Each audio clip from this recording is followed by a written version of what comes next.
I'm ready to debate Donald Trump. I have agreed to the previously agreed upon September 10th debate. He agreed to that previously. Now it appears he's backpedaling. I want to thank you for 50 years of public service and 50 years of support for the state of Israel. I am honored to be considered, and regardless of what comes next, I'll do everything I can between now and Election Day to elect Kamala Harris. Israeli Prime Minister Benjamin Netanyahu and President Joe Biden met face-to-face at the White House this afternoon to discuss the war in Gaza. Netanyahu also met separately with the vice president. CBS News senior White House correspondent Weijia Jiang has more. A lot to talk about. In their private meeting, President Biden pressured Prime Minister Bibi Netanyahu to accept the latest ceasefire and hostage release deal, a top priority for Biden in the last 6 months of his term. Bring home all the hostages and bring peace and security to the Middle East and end this war. The White House believes it is on the brink of brokering an agreement. We are closer now, we believe, than we've been before. Promising words for the family members of hostages who met with the two leaders in private. They understand the urgency of this moment now, to waste no time. 3 Israeli-American hostages died in Hamas custody. 5 others are unaccounted for, including 22-year-old Omer Nutra. The urgency, and we expressed it multiple times today to both leaders, it's so critical that everything will be done as if there's no tomorrow. Biden has grown increasingly frustrated with Netanyahu's handling of the conflict and inability to make a deal. What I will tell you is I think what he's doing is a mistake. The prime minister has been criticized for focusing more on wiping out Hamas than freeing the hostages. Nearly 10 months of war has left almost 40,000 killed and about 500,000 people facing catastrophic hunger levels in Gaza. The likely Democratic nominee also met with Netanyahu late today. Finn Gomez and Aaron Navarro join us now. Welcome to both of you. And let's take a look first right off the bat at this new campaign video that the Harris campaign put out today. The first video starring Kamala Harris. Take a listen. We choose a future where no child lives in poverty, where we can all afford health care, where no one is above the law. So, Finn, what do you make of the fact that this new campaign video makes use right off the bat of Donald Trump's mugshot? Again, showing that split screen between her prosecutor record and his recent conviction, right? And we've seen some of those billboards as well, where it shows her with the text underneath her face saying prosecutor, and with Trump it says convict, right? And you're seeing some of that. And I think, by the way, I mean, that video I think is a really, really polished, well-produced video. And of course, we did not see a lot of Beyonce with Joe Biden. Right. A very different feel from the campaign. We're also getting much more casual press releases from the campaign today. That's right. They are leading into the age issue, if you can believe it, Democrats are. They're pointing out that the 78-year-old man, Donald Trump, was on Fox, and in the press release sent by the Harris campaign said he was saying, quote, very weird things. So they're leading into the 20-year or so age gap between Vice President Harris and Trump. No question. Aaron, you've been reporting today that both Gretchen Whitmer, the governor of Michigan, and Josh Shapiro, the governor of Pennsylvania, will be holding a campaign event for Harris in Pennsylvania on Monday. It's wonderful that she's got this group of about a dozen governors, senators, cabinet members who are touting her, willing to stand up for her everywhere she goes, because they're all in the running to be her potential running mate. That's right. And the Harris campaign official notes they are likely to talk about Project 2025 as they kind of go on the offense against Trump. But I think there's a little bit of a contrast between how these two governors, Democratic governors in swing states, are approaching this whole sweepstakes process. Whitmer, in the reporting from our colleagues on the ground, they often say that she says she's committed to Michigan, that while she thinks America is ready for a 2-woman presidential ticket, that she wants to serve out the rest of her term in Michigan. Shapiro, on the other hand, notes that Harris has a very deeply personal decision ahead of her, and that while he says he's focused on the work, he also wants to beat Trump. So at least at this point, Shapiro seems to be a little bit more open, publicly at least. And Nancy, as we reported, 2 top contenders from 2 key battleground states in that Rust Belt state portion of the country that the Harris campaign knows it's important to try and win. So, I mean, it's a bit of an audition, isn't it? I mean, it feels that way. Yeah, every appearance feels like an Right. audition right now in this compressed time frame. Finn, former President Trump held a rally last night. He had said previously he was going to be nice. Last night he said, "Is it okay if I'm not nice?" And he unveiled a whole bunch of new attacks on Kamala Harris. What did he say, and what does it tell us about his approach going forward? I think his approach going forward can be summed up in one word, and that is aggressive. Aggressive towards Vice President Harris, and absolutely not nice. He called her garbage. He called her garbage. He called her. He went for it. And you've seen him these very attacks that are visceral and something that we haven't really seen in sort of this disciplined chapter. We keep hearing how that Trump is so disciplined now. This has been sort of a return to an earlier Trump that we hadn't seen in a while, not to this level. And I think that you're going to be seeing more of that. You're going to be seeing more of that with ads, more of that coming from the rallies and from the trail, and just across the board. Harris has only been at the top of the ticket for about 4 or 5 days, so we don't want to read too much into new polls that we're seeing. But do they give us any early indication of where the race stands now and what her relative strengths and weaknesses might be? So from the polls that we've seen and pollsters I've talked to, they note that it does make the race a bit closer. Trump maybe with a slight edge when you look at the horse race. But when it comes to the economy, some of the frustrations people had with President Biden, voters, at least now, don't necessarily tie Vice President Harris to that, or even the Afghanistan withdrawal. One pollster noted to me they don't really associate Harris with that turning point in Biden's, political cycle. Immigration is something that Republicans have been really leaning into, calling Harris, quote, a border czar. At this moment, it is still a tough issue for Democrats, but pollsters I've talked to note that voters don't really understand what Harris's role in that is quite yet, which is why this opening, there's only 100 days left, but these opening weeks is an opportunity for both camps to really define who Vice President Harris is. I do think that I think immigration is something that will challenge Vice President Harris going forward. I think right now you are seeing this bump, and we have seen essentially we're an evening of the race. We've seen that there's a New York Times college poll that shows that essentially they're tied, 48-47, I believe. And but it is those battleground states, those 7 battleground states that we really have to focus on. Especially, and they've told us this, that Sunbelt state strategy, essentially, again, look at the southern part of the country, from North Carolina, Georgia, Arizona, and Nevada, where they now feel more competitive than they did when Biden was on top of the ticket. Right. They say that she has opened up more routes for them to win. And the base is enthused. The base has a lot of enthusiasm right now. And they're opening their wallets. Yes. Finn Gomez, Aaron Navarro, thanks so much. Appreciate it. As we were just discussing, the race to find a running mate for Kamala Harris is now in full swing. We'll speak to one of the possible contenders, U.S. Secretary of Commerce Gina Raimondo, coming up. You're streaming America Decides.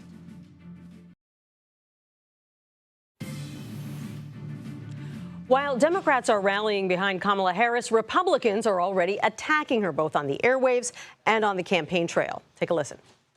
For 3.5 years, Lion Kamala Harris has been the ultra-liberal driving force behind every single Biden catastrophe. She is a radical left lunatic who will destroy our country. If she ever gets the chance to get into office, we're not going to let that happen. Let's bring her in our political panel, Shelby Talcott and Braxton Booker. Shelby is a politics, there's that word, reporter for Semaphore, and Braxton is a national political correspondent with Politico. Hello to you both. So we're watching former President Trump figure out in real time exactly how he wants to frame Kamala Harris. What he's settled on for now is a radical lunatic. How's that playing? It's not playing well right now, at least with this big enthusiasm bump that Kamala Harris has gotten since rising to the top of the ticket, right? Certainly it plays well with his base, but you're seeing this newfound energy on the Democratic side, and they are looking to punch back on the Trump campaign with anything they got. And they're saying, look, being racist, look at this guy. They cannot stand up to a woman who's strong and qualified. So right now it's backfiring as far as whether or not he will be able to use those attacks and bring in some independents, maybe some people who are on the fence. But right now I think he's still trying to figure out what those tax lines are going to be and whether or not they can land. What are you hearing from your sources on the Trump team? Is this kind of where he's headed, that she's dumb, that she's, one of the most radical politicians ever? Yeah, one of the big things that Donald Trump's campaign is really trying to do in the next few weeks is tie her to Joe Biden's policy and his administration, while also arguing that she is further to the left and more progressive than Joe Biden. And so we're sort of starting to see hints of that strategy, through his campaign aides, through his rallies. He's starting to sort of hint at that sort of argument that she is more progressive than Joe Biden. But they also want to tie her to things like immigration and the economy. And so they're sort of trying to craft this multifaceted argument that she is equal to Joe Biden, but worse at the same time. Braxton, I want to ask you about this list of a dozen or so potential VP candidates that is taking shape. What does it tell you about, her thinking and where the campaign is headed, that it's very heavy on governors, one senator that we know of, a couple of cabinet members as well. Where does she want to end up, do you think? And certainly right now the leading candidates seem to be all white males, so it seems like they're... Only a couple women on that list. Yeah, but so it looks like they're kind of leaning into this Obama playbook, saying like, look, if this candidate is going to make history, we have to couch this a little bit by having kind of the safe pick. I think they're couching it with the idea of, well, we need to have geographical diversity and try to pull in some of these other states that may be falling off the Democratic map and try to bring them back into the fold. What I think you're seeing is someone who, she's looking for somebody who she can really vibe with and have a partner with, because she had a very good partnership with President Biden. She's looking for somebody who she can have a partner with, but I think she's trying to make sure that it is a safe pick. That might speak towards somebody like a Roy Cooper, who she served as an AG with. She was the AG of California. He was the AG at that time of North Carolina, so they go back a long ways. Shelby, what are your sources telling you about how both Trump himself and the Trump campaign are feeling about the choice of J.D. Vance 1 week in? Well, of course, when you talk to Donald Trump's campaign, they maintain that it doesn't matter. Donald Trump was on a press call with us yesterday, which is fairly unusual for this campaign, that he called into this press call, and he maintained that he had, he was still very happy with J.D. Vance. There had been speculation that he was unhappy with the pick because of this shift. But in terms of Harris's vice presidential options, I think among Republicans I talked to, the big concern is, of course, Shapiro, because of Pennsylvania. That's such a big state going into this election. And also Kelly is another one that they're keeping an eye out for because of his background, because he's an astronaut, and because he was in the military, and so he can kind of size up against Vance in a way that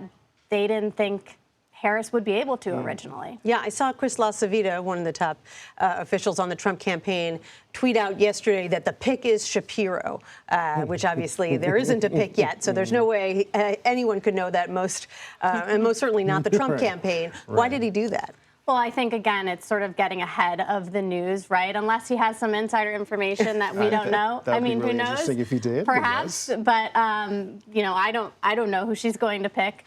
But yeah, I think it's sort of getting ahead of the news. They're certainly preparing for a Shapiro or for a Kelly or for some of these options that might make the race more difficult, given the dynamics of what the map looks like. I was talking to a campaign official in North Carolina today. They were saying that after the Harris pick was announced, they saw a surge of donations, not just to her campaign, but to other Democratic campaigns that had nothing to do with her, and new donors that they had never heard of before. It's almost like there was this pent-up desire on the part of Democratic voters to get involved, and once President Biden stepped aside and she stepped in, it kind of unleashed that excitement.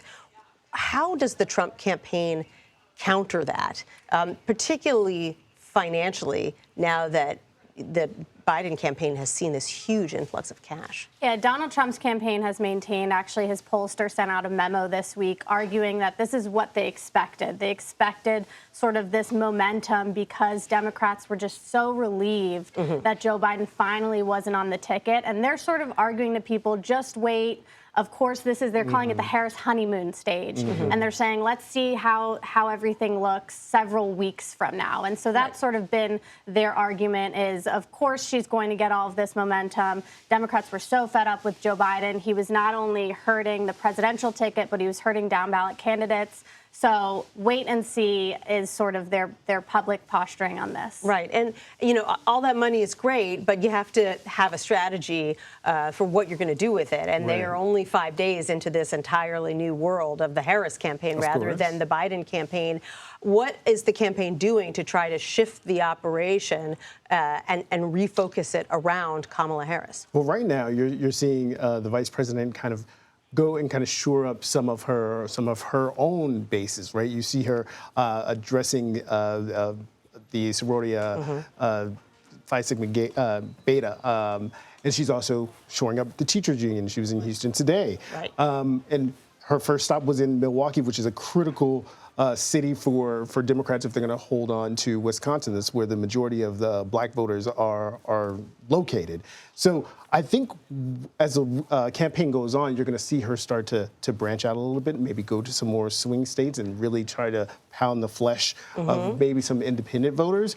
Right now, operation was, hey, we got to keep everybody on board. She went to Delaware, had the speech, got everybody riled up, and right now she's trying to make sure that everything stays great at home. Go where you know you're going to be embraced. Absolutely. Braxton Booker, Shelby Talcott, thank you both so much. Appreciate it. Thanks so much. U.S. Secretary of Commerce Gina Raimondo is one of the possible contenders for Kamala Harris as vice president. We're going to speak to her next. You're streaming America Decides. For the next 6 months, I'll be focused on doing my job as president. That means I'll continue to lower costs for hardworking families, grow our economy.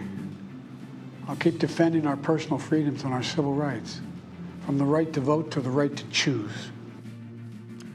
While the final months of a president's time in office is known as the lame duck period, President Biden made it clear to the country last night that he has a lot more that he wants to accomplish prior to January 20th. Secretary of Commerce and possible vice presidential contender Gina Raimondo is here with us now to discuss it. Madam Secretary, thank you so much for being here. Thank you. I want to get to the Harris campaign and your potential role in it in a moment. But first, I want to ask you about last night when the president you've been serving as Commerce Secretary for the past 3.5 years spoke publicly for the first time about his decision to step aside as the candidate. And I'm wondering how you feel about that decision. Did he do the right thing? Yes, he did do the right thing. It was his decision. And I have to say, watching it last night and even just watching the clip now, it was a beautiful and moving address to the nation. It's the man I know, a man who's decent and honorable, who has always put country before self, which, quite frankly, we need more of in American politics today. I've never been prouder of him, and I'm just been so proud to serve alongside of him. And he made that decision for the good of the country, and I respect that deeply. The president talked a little bit last night about what he wants to do with his final 6 months in office. What are your priorities for the next 6 months, and what's realistic? You know, I wake up every day thinking that today's the day to get everything done. So we have a lot to do. In my case, we have to finish implementing the CHIPS Act to make sure that the United States once again leads in semiconductor manufacturing. We want to get all of the money allocated to states for broadband to make sure that every American has access to the internet. So we're just going to continue to run through the tape and do what we need to do, like revitalizing manufacturing, working on AI. That's a big piece of work that I have. So we're very focused and continuing to work. President Trump, the former president, and his running mate, J.D. Vance, have a very different idea for how to boost domestic production. They're calling for a 10% across-the-board tariff on foreign goods. What do you make of that proposal? I think it's a terrible proposal. It is reckless. It will hurt this economy. It will hurt American workers. It'll impair our ability to manufacture. You know, many goods that are coming from China are actually inputs into products that we want to make in America. I think you know, Nancy, I make it my business to talk to American CEOs almost every day, from the biggest to the smallest companies, I literally can't find a single one who would support that kind of a policy. Tariffs to level the playing field and stick up for American workers and businesses can be strategic if done in a thoughtful, pinpointed way, but done the way that the former president is talking about it, I think is wrong-headed, is quite dangerous. And again, I talk to economists, I talk to businesses every day. They're scared of that particular proposal because they know how bad it'll be for the economy, for their businesses, and for workers. Secretary Raimondo, you're a former businesswoman yourself. You're the former governor of Rhode Island, now a cabinet secretary. And we've been reporting that you are one of roughly a dozen individuals who are being vetted right now by the Harris campaign as a possible running mate. Can you confirm that you are, in fact, being vetted? And are you interested in the job? So, Nancy, I'm here in my official capacity as Commerce Secretary, so I can't and won't comment on my private conversations with the campaign. But obviously, it would be an honor to serve in that capacity, an honor for anybody. And it has certainly been my honor to serve alongside of Vice President Harris and have a front row seat these past few years to her incredible leadership.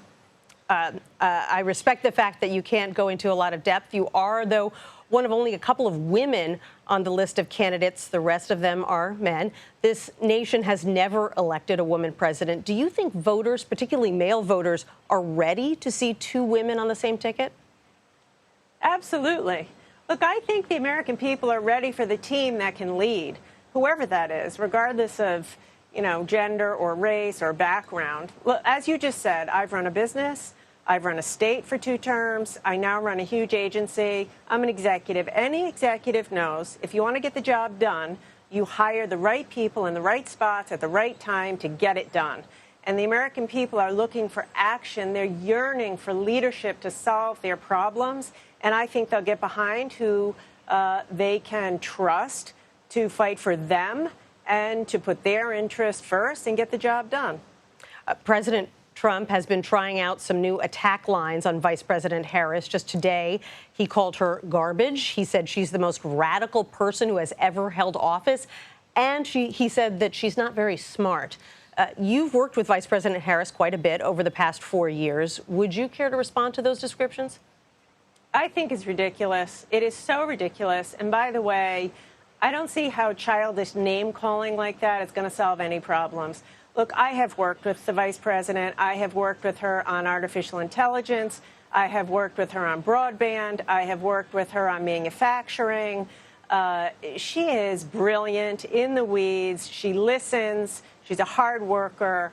There's absolutely no basis for that. And quite frankly, no place for that in American politics. Let's get serious. Understood. Secretary Raimondo, Commerce Secretary, thank you so much for joining us today. We appreciate it. Thanks, Nancy. In a presidential race that's all about age, what does a younger candidate at the top of the Democratic ticket do to energize the youth vote? We're going to take a closer look next. You're streaming America Decides.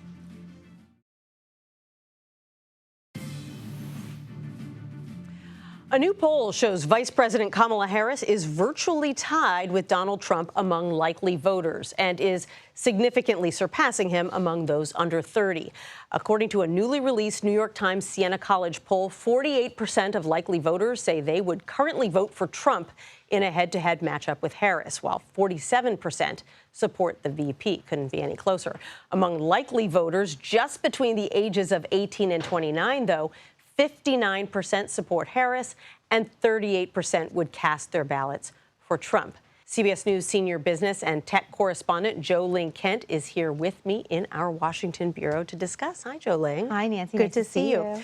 Okay, so no surprise that a Democrat would be doing better than a Republican among young voters. Historically, that's the way it works. How much of a bump, though, are we seeing Harris get with young voters over the way that Joe Biden was doing? Essentially what we were seeing across several polls is that Biden's support was eroding or stagnant. And then when Harris got into the race, according to some of the new polling, including the New York Times, we've seen an increase, a market increase beyond just the margin of error for Harris. And so what's starting to translate is it feels like the momentum that's coming out of a new candidate and having someone new to consider may be resonating with these younger voters. So how does the campaign work to make sure that they keep the attention of those younger voters who can be fairly fickle and you can lose interest as quickly as they gain it? Yeah, I mean, that's really sort of the most important question here. And I think when I've been talking to Democratic donors, particularly in Hollywood, and they say that they really like how Kamala Harris, Vice President Harris, is doing online. But it's not the work of the campaign. It's actually the work of some of Harris's fans making these remixes and videos and memes and basically keeping her a part of that conversation. The campaign seems to have embraced that. And so you've got the coconut tree meme, you've got Kamala's brat, and all of those things adding up to more organic seeming exposure on social media. Right. But it's more than just online engagement, right? Yeah. There are specific issues that young people care about and want to hear about. Yes, exactly. They want to be hearing about the situation in Gaza and Israel. They want to be hearing about the economic situation. Climate is very important as a major priority. And we've been talking to some people who have been registering young voters, and they say that those three particular bucket areas, while they're important to probably most voters out there, they really resonate. And how the vice president and how former President Trump speak about these will inform the way they ultimately vote in November, in addition to the memes and the stuff that this very online universe, you know, how we consume things, basically. I want to switch gears and ask you a little bit about the economy, because the Commerce Department revealed today the nation's economy grew at a pretty robust 2.8% last quarter. That was more than economists were predicting. And so to what extent do we expect that the Harris campaign is going to try to seize on this, and what accounts for that big jump in growth? A lot of economists have told me, and we're still kind of awaiting what the Harris agenda looks like when it comes to specifics on the economy. But this was better than expected, 2.8% on an annualized basis. Not bad. When you look at inflation, we know inflation's at 3%. Wage growth continues to outpace inflation, which is good news if you're a consumer. But a lot of important things continue to grow in price. And so the challenge here for Vice President Harris and former President Trump is figuring out how to message this, especially to younger voters, on how they actually feel about the economy versus what has been relatively strong data out of the Biden administration. Right. And what has been so fascinating to me is, despite that strong data, voters have been pretty gloomy about the economy and tended to transfer that gloom to President Biden himself. So they seem to blame him for whatever shortcomings they saw in the economy. And yet there's new polling that indicates that they don't hold Harris responsible to the same degree. Yeah, and let's see if that holds too, because the other interesting thing about that GDP data that you just brought up is that most of that bump, that 2.8% growth on an annualized basis, guess what it was? Consumer spending. So people may not feel good. They may be experiencing the vibe session, but they're still spending money. Consumer confidence, consumer sentiment, all indicating that. And so that, along with investment in businesses and some government spending, is really what drove GDP, is the data in the second quarter.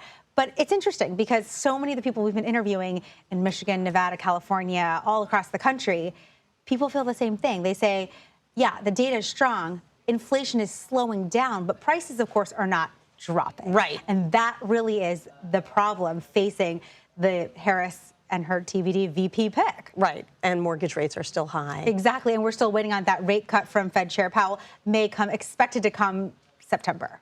Got it. We'll Jo Ling see. Kent, thanks so much for breaking So nice it down. to see you. Appreciate it.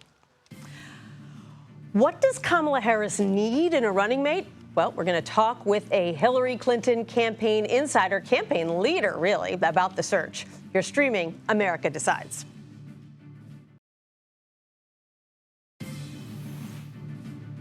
Welcome back to America Decides. Vice President Kamala Harris has a tight schedule in which to decide on a running mate. Around a dozen people are being vetted. The outside team handling this vetting process began holding conversations with some of the candidates on Tuesday. Harris's team plans on finishing this up by August 7th to meet an Ohio ballot deadline. That is not much time at all. So Robbie Mook joins us now. He was the campaign manager for Hillary Clinton's 2016 campaign, so he was very involved in the vetting process there. Robbie, it's so good to see you. Really great to be on. Thanks so much for having me. I remember, Robbie, trying desperately to get any shred of information out of you for months about who Hillary Clinton's running mate was going to be. Obviously, now we're looking at weeks, not months.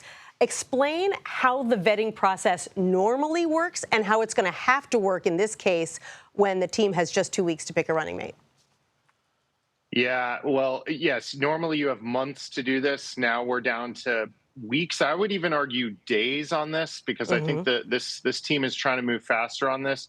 Look, you usually start with a list of maybe 20 people, get that down to 10 people, really vet those 10 people hard. You hire a professional law firm.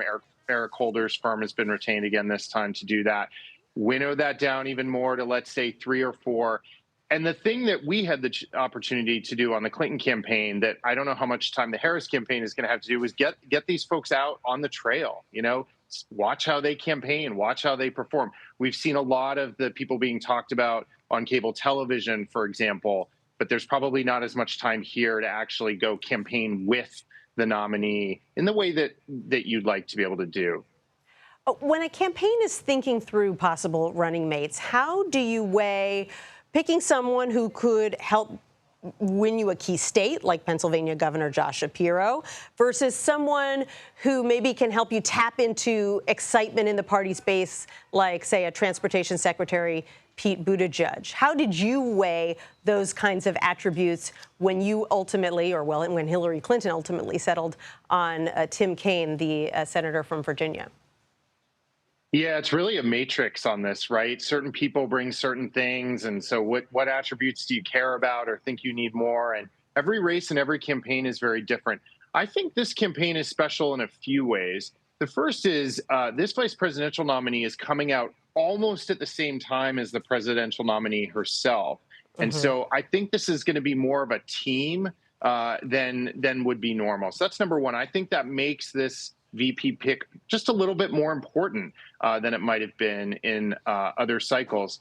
The other thing you have here is an array of really strong individuals from the battleground states. The governor, we have governors in Michigan, Wisconsin, and Pennsylvania. They're all popular. We have a popular senator from Arizona. So we have this array of people who could potentially bring some performance in those states. Now, I'm always of the belief that vice presidential candidates can't get you a ton. It's not like you can just attach them on and all of a sudden you bring an entire demographic onto the campaign. But here's the thing. There's been a lot of talk about Josh Shapiro in Pennsylvania, very popular governor, won by 20 points. If he could bring you a half a point in that state, I mean, that might be the margin of victory. Those 3 Midwestern states have been won by such tiny margins for 2 presidential cycles in a row now. So I actually think this is an embarrassment of riches this year. I don't think she can go wrong with any of the 3 or 4 folks that are being talked about. And so I'm confident she's going to have somebody strong. Robbie, I thought about you on Sunday afternoon when President Biden announced that he would be stepping aside, because I thought back to the 2016 campaign and what would have happened if someone came to you 3 months before Election Day and said, hey, guess what? This is no longer the Clinton campaign. This is now the Kaine campaign. You've got to completely turn this ship around. You've got to focus it around an entirely different candidate, an entirely different strategy. How difficult would that be? And how do you even go about doing something like that? Yeah, it's interesting. And a lot of the conversations I've had with people, they right away go to the kind of operational and mechanical aspects of the campaign. And the money, frankly. The amazing part about this transition was you had a campaign that was well over a year old, well-oiled machine, well-staffed, offices all over the country, the ground game in place. You had a bank account with well over $100 million set up. Of course, they've raised a lot more since. All the operational and financial piece of this was in place. What they're really rushing to do right now is figure out what's the story that we need to tell. But this team is also very familiar with her. She's the vice president. It's not like she was a governor halfway across the country. And so they're moving very fast at Future Forward. The super PAC that had been supporting President Biden and is now supporting the vice president is out just minutes ago. with an ad. So this is moving very fast, but it's gone very smoothly. I think this is just about as perfect a situation as you could have.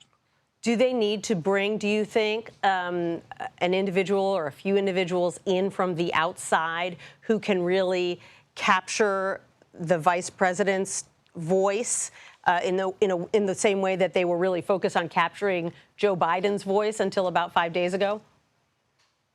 Yeah, and I'm sure you're going to see, some definitely new people come in. Obviously, the vice president had a team already in place, both on her official side and on the campaign side. So I think you'll see those people move into roles. But it's not. A campaign needs to be able to do certain things, and in this case, it needs to be able to tell a story. So that might be one people, that might be two people, but I'm confident they'll bring together the team that they need. Yeah. Okay. Well, we'll be watching because they'll have to do it soon. Robbie Mook, the Exactly. former campaign manager for Hillary Clinton in 2016. Thank you so much for joining us. Great to be here. 25 years after John F. Kennedy Jr. and his wife were killed in a plane crash, a new book is taking a closer look at the couple. We'll speak to the author next.